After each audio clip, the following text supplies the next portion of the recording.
Hello there. I finally pulled myself away from video games and other stuff in life to focus on some Star Wars stuff for a moment here. Finally finished off Visions Volume 3 last night. This may be my favorite volume of the lot. I don't think there was a single episode in this volume that I didn't enjoy on some level, and it had some of my favorites from the entire show as a whole, I think. I think this was a really, really solid entry into the Visions pantheon at this point. Now, if you don't know, and I'm sure you do, but if you don't know, Visions is an anthology series. Each episode is done by a different animation studio telling their own little short story in the Star Wars universe, but they're not actually canon. These stories are not taking place in canon. That's how you get all these really, really weird creative stories, because they don't have to adhere to all the restrictions that canon places on the Star Wars universe. You know, it doesn't really have to fit in anywhere perfectly. You can really just throw everything at the wall, see what sticks, and make a story out of it. In a weird way, I would liken Visions to like a kid playing with toys, like action figures, in their backyard and making up their own little stories. That's kind of the vibe I get from Visions, and sometimes it really, really works. Personally, I love that it's not canon because it just throws off all those restrictions. They can sort of do their own thing using the main Star Wars canon as this loose framework to sort of play around in. To talk about it, I think I'm gonna try and order the episodes from my least favorite to most favorite, and just talk very, very briefly about each one here. When I say least favorite to most favorite, I liked every episode here, okay? I don't think any of them are bad. When I say least favorite, it just means there were 8 other episodes that I liked more. So number 9 is gonna be Yuko's Treasure. I really like this one a lot. I love Billy, the bear droid thing. The animation is fun and it's a little bit goofy. I think the main reason it's at the bottom for me is because it does come off very slapstick at times, which is fine, but not really what I'm looking for in a show like this. That said, I think it builds to a really heartwarming conclusion that is just really, really solid and made me sort of go like, aww. So yeah, Yuko's Treasure, pretty good. Honestly, ranking these is going to be way harder than I thought it was going to be. These might be all over the place, to be honest. This might change tomorrow. I'll go to the Lost Ones for number 8.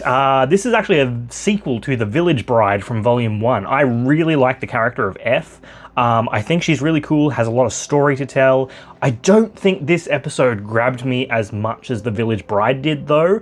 I think I might go back and watch these episodes back to back to see if that helps at all. The animation is really cool in this one, and they play around with a lot of ideas that are already established in the Star Wars universe and repackage them in interesting ways. It's a really cool episode, but it's just more towards the bottom of the list for me. The Smuggler. This is one that I actually really, really liked. I thought it was really fun. I really liked Cheetah, the main character. I loved Glinu, this force-sensitive being with a lightsaber built into her arm. Again, this is an episode that I really liked, but there were just more episodes in Volume 3 that I liked a little bit more. But The Smuggler, I honestly adored in so many ways. The animation was really fun, the story was cool, I liked some of the set pieces in this one. This is one of those episodes that I would be really honestly okay with if they continued it in another volume in the future. I'd love this one to have a sequel. Number 6, I'm gonna go The Bird of Paradise. This is one that I feel like people will either love or hate, maybe. It features a Padawan who is blinded by a Sith and sort of goes on this journey over 5 days as she sort of stumbles throughout the jungle without her sight. The animation in this one is beautiful, probably maybe one of my favorites of the entire season. I love the style, the way that they show things that Nakame can't see and how she has to rely on her other senses. I love the style of the Sith character, Aman, in this episode. I thought it was really, really cool. The only thing I didn't love about this episode was honestly the voice acting. It was a little bit off for me, but still really fun episode. Number 5, I'll go The Bounty Hunters. This could probably swap with Birds of Paradise depending on my mood, I think. I liked them both, but I didn't know whether to put one at 5 or 6, but this is how we're doing it. This features a group of bounty hunters hired by a businessman, a shady businessman, to do a job. They turn on the businessman when they realize he's a bit of a prick. Classic tale. Really fun episode. Not much to really say about it, though. Solid characters, great animation, just enjoyable, solid, a little bit stock standard in its story, but this is another one that I wouldn't be mad if they decided to continue it, because I do think some of the characters were really fun and I would like to see more of this story sort of play out. All right, top 4. This is where it's going to get a little bit harder. Number 4. All right, we'll go The Song of Four Wings for number 4. I love this one so much. This is one of those episodes that feels incredibly Japanese to me in the way that it relies on so many things that you usually see in Japanese animation, like the mecha aspect where this droid forms into this flying machine around her and she just sort of starts flying around. Like, I was like giddy when that happened. I was like, this is the coolest thing I've ever seen. I had so much fun with this. The over-the-top weaponry on the walkers busting out from beneath the ice.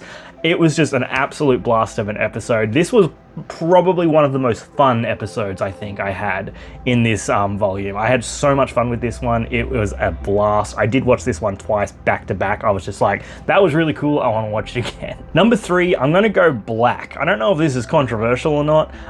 Black is so insanely weird and psychedelic and crazy and trippy and just creative. I think visually it is very busy. It's not super easy to watch. I do imagine that people with what's it called? Seizures. I'm blanking on the word I'm thinking of here. But people that need, like, light sensitive warnings and that, I feel like this episode might be hard for you to watch. It's visually just insane. There's so much going on screen. The absolute insanity playing out as we go through this journey of within the mind of a damaged psyche of a stormtrooper during the battle of the Death Star 2. I interpreted this episode as him sort of reliving moments of his life right before his death, and all this insanity, all these battles playing out is juxtaposed with this classical up-tempo jazzy music over the top of it.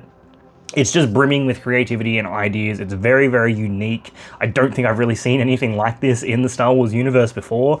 I think this is another one that just people are either going to love or hate. They might not get it. They might not vibe with it at all. Personally, though, I fuck with it. I really liked it. Number 2, I'm going to go The Ninth Jedi, Child of Hope. Production IG does it again for me. The sequel to The Ninth Jedi from Volume 1. It just continues to impress me. This bodes really well for their Visions Presents series next year. The Ninth Jedi is being turned into a full sort of anime series, or I think they're calling it a limited series, but we're getting like an anime that is just their story, which is fantastic because the characters they've set up are really cool. I really like Kara. I really like Ethan and the other Jedi that they've got. I'm just really excited to explore more of this world. I don't think Child of Hope was as grandiose as the episode in Volume 1, but this episode is a lot more focused on Kara herself as she gets a lot of time away from the core group. When she gets left behind, we get some really good character stuff with her and the droid that she's with. It's a really cool little story, sort of like a little side story that plays out in this episode, and it just makes me so excited for what's to come next with the Ninth Jedi next year. It just makes me super, super excited. Really solid episode. I can't wait for it. And honestly, finally, and unsurprisingly, because I am a bit of a basic bitch, the Duel Payback is my favorite episode of the series. I adore the art style of these episodes. I find it so fun. This blending of Star Wars with this like feudal Japan aesthetic, it just works for me. I just absolutely love it. I do believe this is actually a prequel to the Duel from Volume 1, which makes sense because I believe his lightsaber isn't damaged yet in this episode. It's just so much fun. This is what I mean when I said before throwing everything at the wall to see what sticks, because there's so many ideas at play in here. You've got this like den built into these AT-AT walkers on the side of a mountain. You've got this Twi'lek Sith with a batshit insane lightsaber functionality. You've got Ewoks and Wookiees and Anzellans, a Roidian bounty hunter, a really, really cool villain in this one as well, who I absolutely loved. I thought this villain was fantastic. Just a really fun, solid adventure. I love it so much. You get to see some playfulness from the Ronin himself in this one. I loved it. I loved it to bits. It's just so much fun, and like, this is what Visions is about, having these weird, out there stories that aren't restricted by canon, and the results just sort of speak for themselves. Overall, I love this volume of Visions. It's out there, it's wild. Not everything lands. There are certainly some swings and misses when it comes to character moments or story and such, but the different animation styles, they're all wonderful. They're beautiful in different ways. I think all the episodes in this volume are good to great. Like, I did rewatch every single one of these within the week that I watched this series. I just think it's a really, really solid offering of Star Wars seen through a very different cultural lens. Like, if you don't come away from this liking at least one episode, I would be very, very surprised. So yeah, Star Wars Visions Volume 3, check it out, and keep an eye out next year for the Ninth Jedi. Star Wars Visions presents the Ninth Jedi, I should say, which is going to be a full anime series on that story. Really looking forward to that. Yeah, follow me here over on TikTok. Thank you for watching, and as always, may the Force be with you.